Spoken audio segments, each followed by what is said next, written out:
तो नमस्कार, शास्त्रीय काल, आदाब, गुड इवनिंग। कैसे हैं आप लोग दोस्तों? उम्मीद करता हूं कि बहुत अच्छे होंगे। दोस्तों, मैं पवन पाल स्वागत करता हूं आप सबका अपने एग्ज़ाम क्रैक पवन पाल के यूट्यूब चैनल पर। दोस्तों, रोज़ की तरह आप लोगों के लिए जी के जीएस का महासंग्राम चलाने आ गया है आपका दोस्त ये पवन पाल। और दोस्तों, ये क्वेश्चन जो है एग्ज़ाम ओरिएंटेड क्वेश्चन है जो हर बार एग्ज़ाम में पूछे जाते हैं, ठीक है। और पूछे गए क्वेश्चन है दोस्तों 2016 में एनटीपीसी में ये क्वेश्चन पूछा गया है और सारे के सारे क्वेश्चन हैं। और हम कोशिश करते हैं कि बेहतर से बेहतर क्वेश्चंस का कलेक्शन आप लोगों के लिए लेकर आएँ। तो आप लोग भी हमारे चैनल को सपोर्ट कीजिए। अगर आप लोग इस चैनल पर नए हैं तो हमारे इस चैनल को रेड कलर में नीचे सब्सक्राइब लिखा हुआ है, उस पर क्लिक करके बगल में बेल आइकन को ऑल पर सेट कर लीजिए, ठीक है दोस्तों। यानी कि अगर आसान भाषा में कहें तो हमारे चैनल को सब्सक्राइब कर लीजिए ताकि हमारी सारी वीडियो का नोटिफिकेशन आप तक पहुंच सके, ठीक है दोस्तों। तो आपका ज़्यादा समय ना लेते हुए चलते हैं अपने आज के प्रश्नों पर। पहला क्वेश्चन आपकी स्क्रीन पर आपसे ये पूछ रहा है कि बांग्लादेश में आयोजित अंडर 19 विश्व कप 2016 के लिए कोच कौन था? चार ऑप्शन आप लोगों के सामने है। पहला है राहुल द्रविड़, दूसरा है वीरेंद्र सहवाग, तीसरा है सौरभ गांगुली, चौथा है अनिल कुंबले। तो बताइए कौन सा ऑप्शन सही हो जाएगा? तो दोस्तों, राहुल द्रविड़, ठीक है, पहला ऑप्शन आपका सही हो जाएगा। चलिए नेक्स्ट प्रश्न पर चलते हैं। अगला क्वेश्चन है दोस्तों, बांग्लादेश में प्रवेश करने के बाद गंगा की मुख्य शाखा को किस नाम से जाना जाता है? तो बताइए, दूसरे शब्दों में अगर हम कहें तो बांग्लादेश में गंगा नदी को किस नाम से जानते हैं? पहला ऑप्शन है हुगली नदी, दूसरा है जमुना नदी, तीसरा है मेघना नदी, चौथा है पद्मा नदी। तो दोस्तों, बांग्लादेश में गंगा नदी को पद्मा नदी के नाम से जाना जाता है, ठीक है। जब वहाँ गंगा नदी बांग्लादेश में प्रवेश करती है तो वहाँ से उसका नाम बदल जाता है और पद्मा हो जाता है। चलिए अगले प्रश्न पर चलते हैं। अगला प्रश्न है आप लोगों का कि हाल ही में मंजूरी प्राप्त लीगो भारत परियोजना किससे संबंधित है? ठीक है, लीगो इंडिया परियोजना किससे संबंधित है? पहला ऑप्शन आपको कह रहा है सौर ऊर्जा के उपयोग पर अनुसंधान, दूसरा कह रहा है कि लेजर तकनीकों पर अनुसंधान, तीसरा है गुरुत्वाकर्षण तरंगों का अनुसंधान, चौथा है शेरों के स्थानांतरण पर अनुसंधान। तो बताइए आप लोग कि कौन सा ऑप्शन सही हो जाएगा? तो दोस्तों, आपका तीसरा ऑप्शन सही हो जाएगा, गुरुत्वाकर्षण तरंगों पर अनुसंधान, ठीक है। चलिए अगले प्रश्न पर चलते हैं। अगला प्रश्न आपका है कि निम्नलिखित में से कौन बाकी तीन से अलग है? पहला है पालक, दूसरा है मसूर की दाल, तीसरा है धनिया, चौथा है सलाद। तो बताइए कि इन तीनों में से, इन चारों में से अलग कौन है, यानी कि अलग कैटेगरी किसकी है? बताइए, आप लोग को बताना है। तो दोस्तों, मसूर की दाल जो है वो आपका अलग कैटेगरी में आ जाएगा, ठीक है, अलग कैटेगरी में। क्यों? क्योंकि बाकी तीन जो है वो सब्जियों के अंतर्गत आते हैं और मसूर की दाल जो है वो दाल के अंतर्गत आती है, ठीक है। चलिए अगले प्रश्न पर चलते हैं दोस्तों। अगला प्रश्न आपसे ये पूछ रहा है कि निम्नलिखित में से कौन सा समूह से संबंधित नहीं है? ठीक है, तो बताइए। पहला ऑप्शन है आपका जी, दूसरा है स्क्रीन, तीसरा है कलर्स, चौथा है सोनी। तो बताइए कौन सा इन तीनों से अलग है? ठीक है, चार ऑप्शन हैं, एक अलग है, तीन समान रूप से हैं। तो दोस्तों, आपका जो है स्क्रीन ये अलग ऑप्शन हो जाएगा। क्यों? क्योंकि जो तीन हैं वो किसी न किसी टीवी चैनल के नाम हैं, ठीक है। जी जो है वो भी टीवी चैनल का नाम है, कलर्स जो है वो भी टीवी चैनल का नाम है, और सोनी जो है वो भी टीवी चैनल का ही नाम है, ठीक है। ये चैनल टीवी पर आते हैं, लेकिन स्क्रीन जो है वो टीवी पर नहीं आता है। चलिए नेक्स्ट प्रश्न पर चलते हैं। अगला प्रश्न है आपका, जब दूध खट्टा हो जाता है तो किसका उत्पादन होता है? बताइए, जब दूध खट्टा हो जाता है तो उत्पादन किसका होता है? चार ऑप्शन आप लोगों के सामने, और चारों में से सही कौन सा है उसे बताना है। पहला है लैक्टोज, दूसरा है लैक्टिक एसिड, तीसरा है सैलिसिलिक एसिड, चौथा है लिनोलेनिक एसिड। तो दोस्तों बताइए सही कौन सा है। तो दोस्तों दूसरा ऑप्शन आपका सही हो जाएगा लैक्टिक एसिड। ठीक है, जब दूध खट्टा हो जाता है तो वो लैक्टिक एसिड का उत्पादन करता है। ठीक, चलिए अगले प्रश्न पर चलते हैं। अगला प्रश्न है मल्टीटास्किंग प्रणाली विशेष रूप से किसे संदर्भित करती है।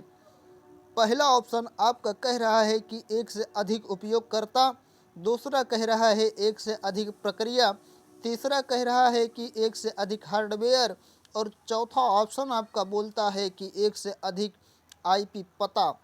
तो बताइए मल्टीटास्किंग प्रणाली विशेष रूप से किसे संदर्भित करती है। तो दोस्तों एक से अधिक प्रक्रिया को हम मल्टीटास्किंग प्रणाली कह सकते हैं। ठीक है, क्या कह सकते हैं, मल्टीटास्किंग प्रणाली किसको, एक से अधिक प्रक्रिया को। ठीक है, चलिए अगले प्रश्न पर चलते हैं दोस्तों। और ये प्रश्न ध्यान से पढ़िए आप लोग, काफ़ी अच्छा लगेगा, इंटरेस्टिंग है और नया है। ठीक है, भारत की जनगणना 2011 के अनुसार जनसंख्या घनत्व कितना था। भारत की जनगणना जो 2011 में हुई थी उसके अनुसार जनसंख्या घनत्व कितना था आपको बताना है। पहला ऑप्शन आपका बोल रहा है कि 382 व्यक्ति प्रति वर्ग किलोमीटर। दूसरा का ऑप्शन आपका बोल रहा है कि 353 व्यक्ति प्रति किलोमीटर प्रति वर्ग किलोमीटर। तीसरा ऑप्शन है कि 402 व्यक्ति प्रति वर्ग किलोमीटर। चौथा है 428 व्यक्ति प्रति वर्ग किलोमीटर। तो बताना है आपको कि सही कौन सा हो जाएगा। तो दोस्तों निर्भीकता से बोलो, 382 व्यक्ति प्रति वर्ग किलोमीटर आपका पहला ऑप्शन सही हो जाएगा। चलिए अगले प्रश्न पर चलते हैं। अगला प्रश्न आपका कह रहा है कि किस व्यक्ति को बादशाह खान के नाम से जाना जाता था। तो चार ऑप्शन आप लोगों के सामने है कि और सही बताना है कि बादशाह खान के नाम से किसे जाना जाता था। पहला है मोहम्मद अली जिन्ना, दूसरा है अबुल कलाम आज़ाद, तीसरा है खान अब्दुल गफ्फार खान, चौथा ऑप्शन आपका कह रहा है कि खान अब्दुल वली खान। तो दोस्तों जिसे बादशाह खान के नाम से जाना जाता था वह है खान अब्दुल गफ्फार खान। ठीक है, तीसरा ऑप्शन आपका दोस्तों 9वें प्रश्न का सही हो जाएगा। ठीक दोस्तों, चलिए अगले प्रश्न पर चलते हैं। एसएससी हो, जीडी हो, बैंकिंग हो, रेलवे हो, एसएससी सीएचएसएल का आपका एग्ज़ाम होने वाला है, group D railway group D का एग्ज़ाम होने वाला है, एनटीपीसी सीबीटी 2 का एग्ज़ाम डेट अब आएगी। तो दोस्तों ये सब के सब जितने भी एग्ज़ाम हैं ये क्वेश्चंस हर किसी एग्ज़ाम में पूछे जाते हैं दोस्तों, इसलिए आप लोग इन प्रश्नों को ध्यान से पढ़िए, मेहनत से पढ़िए। ठीक है, चलिए अगला प्रश्न आपका पूछ रहा है कि अफगानिस्तान में राजनीतिक प्रणाली को किस नाम से जाना जाता है। पहला है अफगानिस्तान इस्लामी राज्य यानी कि इस्लामिक स्टेट ऑफ अफगानिस्तान। दूसरा कह रहा है अफगानिस्तान इस्लामी गणराज्य यानी इस्लामिक रिपब्लिकन ऑफ अफगानिस्तान। तीसरा ऑप्शन आपका बोलता है अफगानिस्तान इस्लामी अमीरात यानी इस्लामिक एमिरेट ऑफ अफगानिस्तान। चौथा है अफगानिस्तान इस्लामी सरकार इस्लामिक गवर्नमेंट ऑफ अफगानिस्तान। तो दोस्तों सही कौन सा हो जाएगा बस यही बताना है। ठीक है, हमें तो बस सही से काम मतलब है, बाकी चाहे जो पूछे। ठीक है, तो सही आपका तीसरा ऑप्शन बता रहा है। ठीक है, क्या बता रहा है, अब अफगानिस्तान इस्लामी अमीरात। अफगानिस्तान में राजनीतिक प्रणाली को अफगानिस्तान इस्लामी अमीरात के नाम से जाना जाता है। चलिए अगला प्रश्न है, क्या है अगला प्रश्न। अगला प्रश्न कह रहा है बड़े पैमाने पर केसर का उत्पादन कहाँ किया जाता है। तो बताना है आपको कि केसर का उत्पादन बड़े पैमाने पर कहाँ किया जाता है। पहला है हिमाचल प्रदेश, दूसरा है गुजरात, तीसरा है जम्मू और कश्मीर, चौथा है केरल। तो बता दो दोस्तों निर्भीकता से और सटीकता से बताओ कि जम्मू और कश्मीर। ठीक है, जम्मू और कश्मीर में बड़े पैमाने पर केसर का उत्पादन किया जाता है। तीसरा ऑप्शन आपका क्या हो जाएगा, सही हो जाएगा। ठीक है, 100% सही हो जाएगा। चलिए नेक्स्ट क्वेश्चन पर चलते हैं। अगला क्वेश्चन है, दिल्ली में जंतर मंतर का ऐतिहासिक दृष्टि से क्या महत्व है? तो बता दो क्या महत्व है। चारों ऑप्शन पढ़ लो पहले। पहला कह रहा है जनसभा, दूसरा है भूख हड़ताल, तीसरा है प्राचीन मूर्तियां, चौथा ऑप्शन आपका कह रहा है खगोलीय वेधशाला। तो यही सही हो जाएगा, खगोलीय वेधशाला। ठीक है, दिल्ली में जंतर मंतर का ऐतिहासिक दृष्टि से जो महत्व है वो खगोलीय वेधशाला की दृष्टि से है। ठीक, चलिए अगला प्रश्न पूछ रहा है, इसरो के पहले मुख्य अध्यक्ष कौन थे? पहला है कस्तूरी रंगन, दूसरा है विक्रम साराभाई, तीसरा ऑप्शन बोल रहा है होमी की भाभा, चौथा ऑप्शन कह रहा है सीवी रमन। तो आपका दूसरा ऑप्शन आपका सही हो जाएगा, विक्रम साराभाई। इसरो के पहले अध्यक्ष विक्रम साराभाई थे। ठीक है दोस्तों, चलिए अगले प्रश्न पर चलते हैं। अगला क्वेश्चन आपका पूछ रहा है कि माइक्रोसॉफ्ट कॉरपोरेशन की स्थापना कब की गई थी? 1979, 1981, 1975 या फिर 1965? तो माइक्रोसॉफ्ट कॉरपोरेशन की स्थापना 1975 में की गई थी दोस्तों। परीक्षा के दृष्टिकोण से this is a very important question. ठीक है, चलिए अगले प्रश्न पर चलते हैं। अगला प्रश्न आपका पूछ रहा है कि संविधान सभा ने भारतीय राष्ट्रीय ध्वज को कब अपनाया था? आपका पहला ऑप्शन कह रहा है कि 22 जुलाई 1947, दूसरा कह रहा है 22 अगस्त 1947, तीसरा है 22 जनवरी 1948, चौथा ऑप्शन है 22 अक्टूबर 1947। तो दोस्तों आपका जो सही ऑप्शन हो जाएगा वो होगा 22 अगस्त 1947। ठीक है, संविधान सभा ने 22 अगस्त 1947 को भारतीय राष्ट्रीय ध्वज को अपनाया था। इस झंडे को पिंगली वेंकैया ने डिजाइन किया था। ठीक है, किसने डिजाइन किया था? पिंगली वेंकैया ने। ठीक दोस्तों, इस प्रश्न से हमें इतनी जानकारी मिलती है। बढ़ते हैं नेक्स्ट प्रश्न पर। तो अगला प्रश्न आपका कह रहा है कि बिजली की motor dot dot dot dot को रूपांतरित करती है। तो बिजली की मोटर क्या करती है? यांत्रिक ऊर्जा को विद्युत ऊर्जा में बदलती है, दूसरा कह रहा है तापीय ऊर्जा को विद्युत ऊर्जा में बदलती है, तीसरा कह रहा है विद्युत ऊर्जा को यांत्रिक ऊर्जा में बदलती है, चौथा कह रहा है विकिरण ऊर्जा को विद्युत ऊर्जा में बदलती है। तो बता दीजिए आप लोग कौन सा ऑप्शन सही हो जाएगा।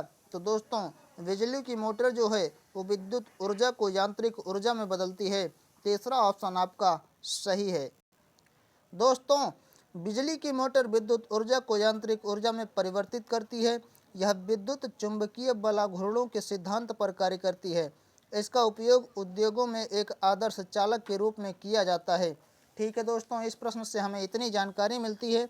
बढ़ते हैं नेक्स्ट प्रश्न पर दोस्तों।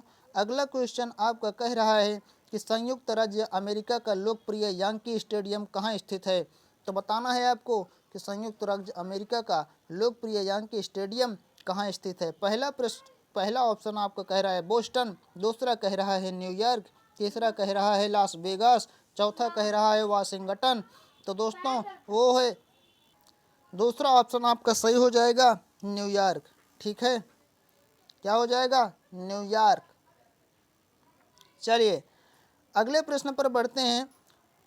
अगला प्रश्न आपका कह रहा है कि रक्ताल्पता की स्थिति किसकी वजह से होती है, यानी कि मनुष्य के शरीर में खून की कमी क्यों होती है? बताइए। पहला है प्लेटलेट्स की कमी, दूसरा है आरबीसी की कमी, तीसरा है डब्ल्यूबीसी की कमी, चौथा है एक्सीडेंट की कमी। तो दोस्तों मानव शरीर में रक्त की कमी आरबीसी की कमी के कारण होता है। ठीक है, किसकी कमी के कारण? आरबीसी की कमी के कारण। चलिए दोस्तों अगले प्रश्न पर बढ़ते हैं। अगला प्रश्न है आप लोगों का, वॉशिंग सोडा का इस्तेमाल किस में किया जाता है? दोस्तों पहला ऑप्शन आपका कह रहा है पेयजल के कीटाणु शोधन के लिए, दूसरा ऑप्शन बोल रहा है पकाने के लिए, तीसरा कह रहा है कठोर जल को नरम करने के लिए, चौथा है एक गैर जहरीले घटक के रूप में घरेलू देखभाल परख उत्पाद के तौर पर। तो कौन सा ऑप्शन आपका सही हो जाएगा? दोस्तों वॉशिंग सोडा का काम जो है कठोर जल को नरम करना होता है। ठीक है, इसे कठोर जल को नरम करने के लिए उपयोग में लाया जाता है। दोस्तों अगले प्रश्न पर चलते हैं, उससे पहले आप लोगों से रिक्वेस्ट है कि अगर आप हमारे चैनल पर नए हैं तो हमारे इस चैनल को सब्सक्राइब कर लीजिए, बगल में बेल आइकन है उस पर क्लिक करके ऑल पर सेट कर लीजिए, ताकि हमारी सारे वीडियो का नोटिफिकेशन आप तक दोस्तों पहुंचता रहे। ठीक है। अगला प्रश्न आपका है, भारतीय खिलाड़ी गगन नारंग किस खेल से संबंधित हैं? पहला है तीरंदाजी, दूसरा है एयर राइफल शूटिंग, तीसरा है कुश्ती, चौथा है बैडमिंटन। तो दोस्तों भारतीय खिलाड़ी Gagan Narang air rifle shooting के लिए प्रचलित हैं। ठीक है। किसके लिए? एयर राइफल शूटिंग के लिए। चलिए अगला प्रश्न बिल्कुल नए अंदाज में और नए तरीके से आप लोगों के सामने कराया जा रहा है। क्वेश्चन बोल रहा है कि अर्धसैनिक बल का प्रमुख बनने वाली पहली महिला का नाम क्या है? दोस्तों दिव्या अजित, दूसरा है अर्चना रामासुंदरम, तीसरा ऑप्शन है पुनीता अरोड़ा, चौथा ऑप्शन बोल रहा है अश्विनी पवार। तो बताइए कि कौन सा सही हो जाएगा? तो दोस्तों अर्चना रामासुंदरम जो है वो अर्धसैनिक बल की प्रमुख बनने वाली पहली महिला है। ठीक है। कौन है? अर्चना रामासुंदरम। चलिए अगले प्रश्न पर चलते हैं। अगला क्वेश्चन आपको कह रहा है कि Syed Modi international grand prix gold championship हर साल किस शहर में आयोजित की जाती है? तो बताइए चंडीगढ़ या लखनऊ, दिल्ली या हैदराबाद। तो कौन सा सही हो जाएगा? तो दोस्तों वो लखनऊ सही हो जाएगा। ठीक है। दूसरा ऑप्शन आपका सही हो जाएगा लखनऊ। ठीक है, लखनऊ। चलिए अगले प्रश्न पर चलते हैं। अगला प्रश्न है आप लोगों का, कौन सा अंग एक ग्रंथि नहीं है? पहला है अधिवृक्क, दूसरा है जिगर, तीसरा है पीयूष या पिट्यूटरी, चौथा है पित्ताशय। तो दोस्तों कौन सा अंग एक ग्रंथ नहीं है?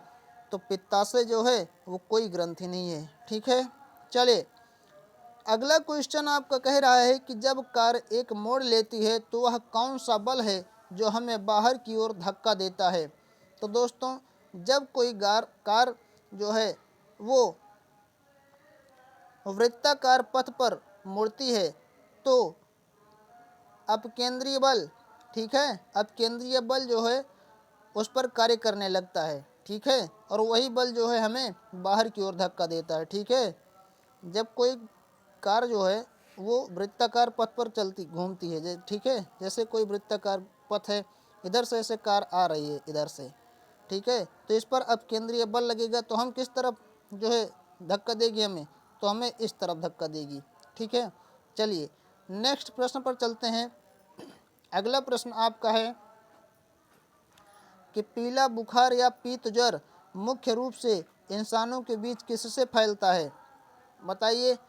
पहला ऑप्शन है मादा मच्छर के काटने से, दूसरा ऑप्शन हो जाएगा नर मच्छर के काटने से, तीसरा ऑप्शन हो जाएगा पानी से, चौथा ऑप्शन हो जाएगा वायु से। तो दोस्तों पीत ज्वर या पीला बुखार जो है वो मादा मच्छर के काटने से पैदा होता है। ठीक है। किससे फैलता है? मादा मच्छर के काटने से। चलिए अगला प्रश्न आपका कह रहा है कि दिल्ली में संसद भवन का निर्माण किस अवधि के दौरान किया गया था? तो बताना है आपको।